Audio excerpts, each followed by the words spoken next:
ಮಾಡುವಂಥ unique style chicken curry ಹೇಗಿರುತ್ತೆ ಅಂತ ನೋಡಿ ಪ್ರೇಕ್ಷಕರೇ. ನೀವು ಯಾವತ್ತೇ ಆಗಲಿ ನಾನ್ ವೆಜ್ ಮಾಡಬೇಕಾದ್ರೆ, ಅದು ಮಟನ್ ಆಗಿರಲಿ, ಚಿಕನ್ ಆಗಿರಲಿ, ಫಿಶ್ ಆಗಿರಲಿ, ಟರ್ಮರಿಕ್ ಪೌಡರ್ ಯೂಸ್ ಮಾಡಿ ವಾಶ್ ಮಾಡ್ಕೊಳ್ಳಿ.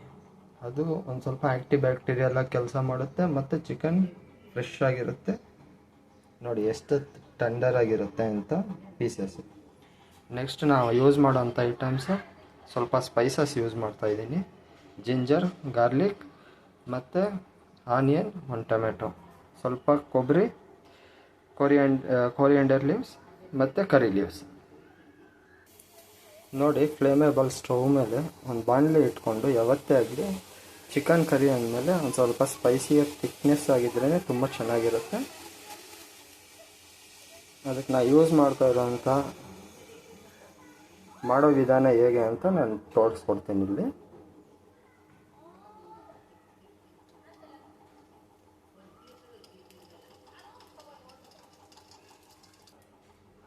ಸ್ವಲ್ಪ ಅದರಲ್ಲಿ ಆಯಿಲ್ ಹಾಕ್ತಾ ಇದ್ದೀನಿ.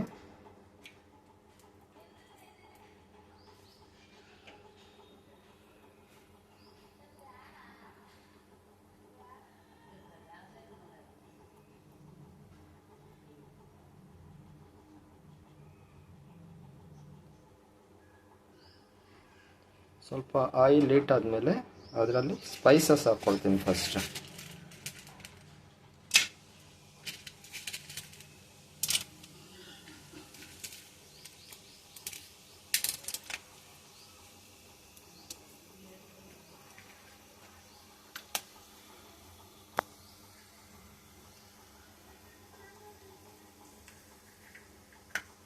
ನೆಕ್ಸ್ಟು chopped ಆನಿಯನ್,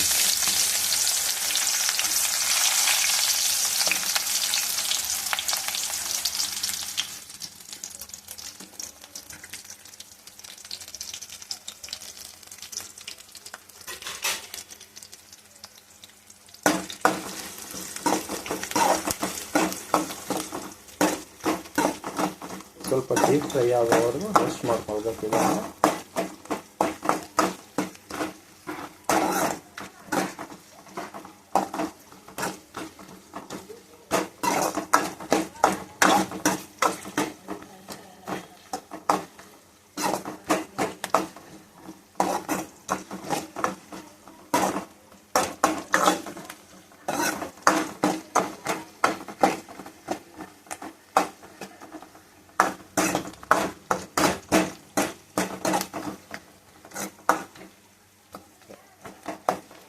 ಈಗ ನೋಡಿ, ಚೆನ್ನಾಗಿ ರೋಸ್ಟ್ ಆಗಿರೋವಂಥ ಆನಿಯನ್ಸ್ ಇದು.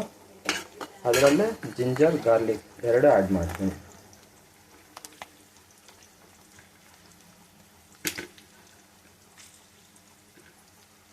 ನೋಡಿ, ಸಣ್ಣ ಸಣ್ಣ ಕಟ್ ಮಾಡ್ಕೊಂಡಿದ್ದೀನಿ, ಯಾಕಂದರೆ ಗ್ರೈಂಡ್ ಮಾಡಬೇಕಾದ್ರೆ ಚೆನ್ನಾಗಿ ಗ್ರೈಂಡ್ ಆಗಬೇಕು ಅಂತ.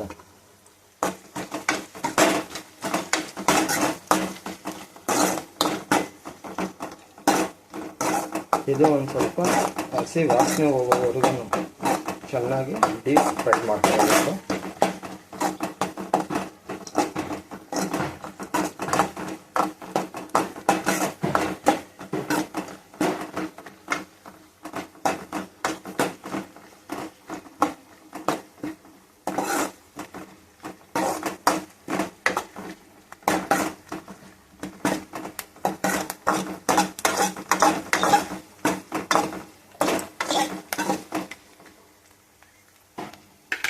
ನೆಕ್ಸ್ಟ್ ಅದಾದಮೇಲೆ ಇಲ್ಲಿ ಕೊಬ್ಬರಿ ಆ್ಯಡ್ ಮಾಡ್ತೀನಿ. ಯಾಕಂದರೆ ನಾನಿರೋವಂಥ ಜಾಗದಲ್ಲಿ ಹಸಿ ಕೊಬ್ಬರಿ ಸಿಗೋದು ತುಂಬ ಕಷ್ಟ. ಅದರಿಂದ ಡ್ರೈ ಕೋಕೋನಟ್ಟೇ ಯೂಸ್ ಮಾಡ್ತಾಯಿದ್ದೀನಿ. ಡ್ರೈ ಕೋಕೋನಟ್ ಯೂಸ್ ಮಾಡೋದ್ರಿಂದನೂ ತುಂಬ ಚೆನ್ನಾಗೇ ಇರುತ್ತೆ.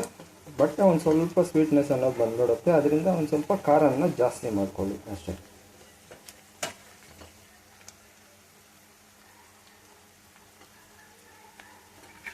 ಇದು ಅಷ್ಟೇ ಡೀಪ್ ಫ್ರೈ ಮಾಡ್ಕೊಳ್ಬೇಕು.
ಇದರಲ್ಲೇ ಟೊಮೆಟೊ ಆ್ಯಡ್ ಮಾಡ್ತಾಯಿದ್ದೀನಿ.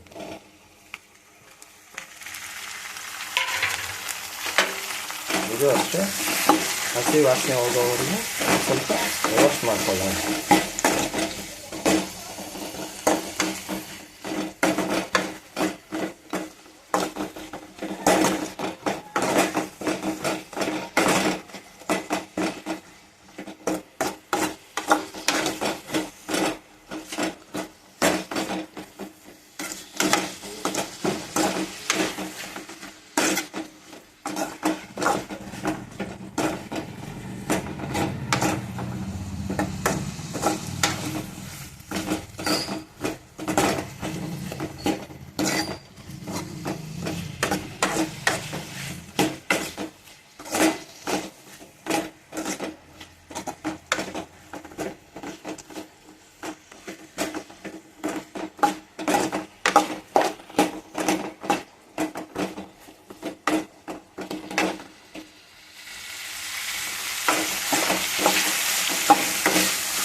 ನೋಡಿ ಚೆನ್ನಾಗಿ ಇವೆಲ್ಲ ರೋಸ್ಟ್ ಆಗಿದೆ.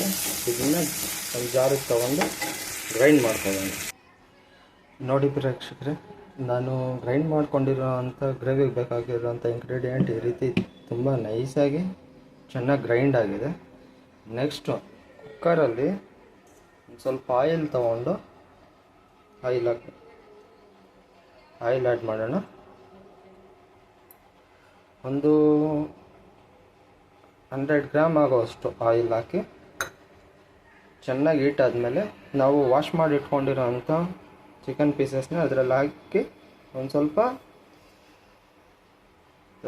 ಡೀಪ್ ಫ್ರೈ ಮಾಡೋಣ.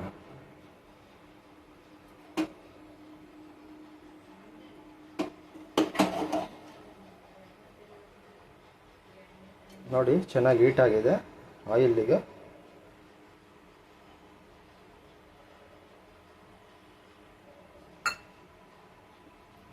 ಈಗ ಪೀಸಸ್ನ ಆ್ಯಡ್ ಮಾಡ್ತಾ ಇದ್ದೇನೆ.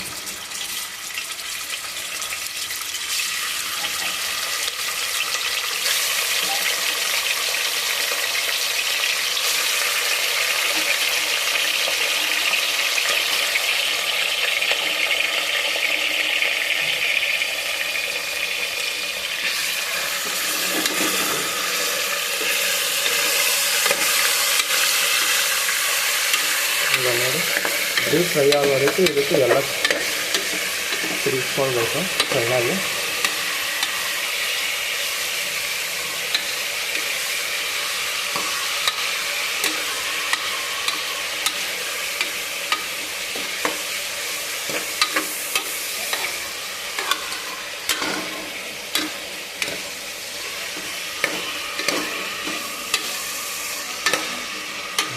ಸ್ವಲ್ಪ ಫ್ರೈ ಆಗಿದೆ ಇದು.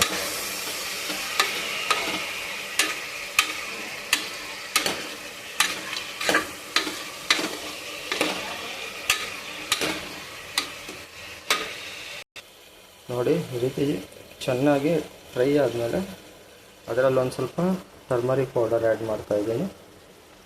ನೆಕ್ಸ್ಟ್ ಉಪ್ಪು ಹಾಕ್ತಾಯಿದ್ದೀನಿ. ಯಾಕಂದರೆ ಉಪ್ಪು ನೀರು ಬಿಡುತ್ತೆ, ಟರ್ಮರಿಕ್ ಪೌಡರ್ ಬಂದು ಹಸಿ ವಾಸನೆ ಹೋಗುತ್ತೆ. ಟೇಸ್ಟಿಗೆ ತಕ್ಕಾಗ ಉಪ್ಪು ಈಗಲೇ ಹಾಕ್ಕೊಂಬಿಡಿ. ನಿಮ್ಗೆ ಯಾವ ಕ್ವಾಂಟಿಟಿಯಲ್ಲಿ ಬೇಕೋ ಗ್ರೇವಿ ಆ ಕ್ವಾಂಟಿಟಿಯಲ್ಲಿ ನೋಡಿಕೊಂಡು. ನಾನಿಲ್ಲಿ ಕಲ್ಲುಪ್ಪು ಬಳಸ್ತಾಯಿದ್ದೀನಿ.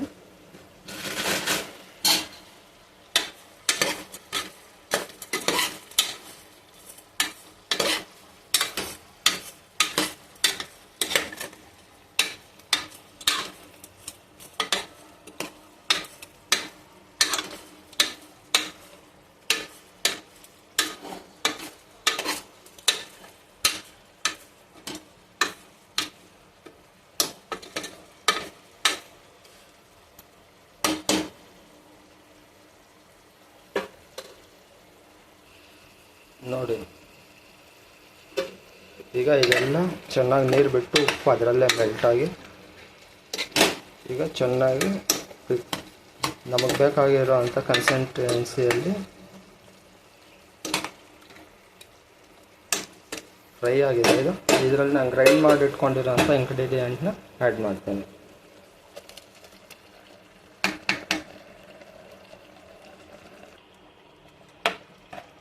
ನೋಡಿ ಒಂದು ಸ್ವಲ್ಪ ನೀರು ಹೆಚ್ಚಿಗೆ ಹಾಕ್ಕೊಳ್ಳಿ, ಯಾಕಂದರೆ ಬಾಯ್ಲ್ ಆದಮೇಲೆ ಚೆನ್ನಾಗಿ ಗ್ರೇವಿ ಅನ್ನೋದು ತುಂಬ ಥಿಕ್ನೆಸ್ ಬರುತ್ತೆ. ನೆಕ್ಸ್ಟ್ ಇದರಲ್ಲಿ ನಾನು ಹಾಕೋದು ಏನೇನು ಇಂಗ್ರೀಡಿಯೆಂಟ್ ಹಾಕ್ತೀನಿ ಅಂದರೆ 1 ಸ್ಪೂನ್ ಧನಿಯಾ ಪುಡಿ, ಮತ್ತು chicken masala 1 spoon, 1/2 spoon garam masala, 2 spoon ಬಂದು ಚಿಲ್ಲಿ ಪೌಡರ್ ಹಾಕ್ತೀನಿ. ಇದಿಷ್ಟು ಇದರಲ್ಲಿ ಆ್ಯಡ್ ಮಾಡಿ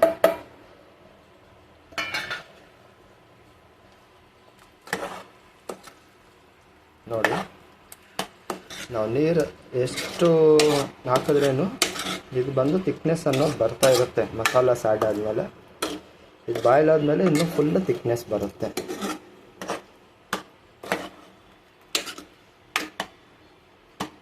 ನೋಡಿ ಯಾವ ರೀತಿ ಥಿಕ್ನೆಸ್ ಇದೆ ಅಂತ.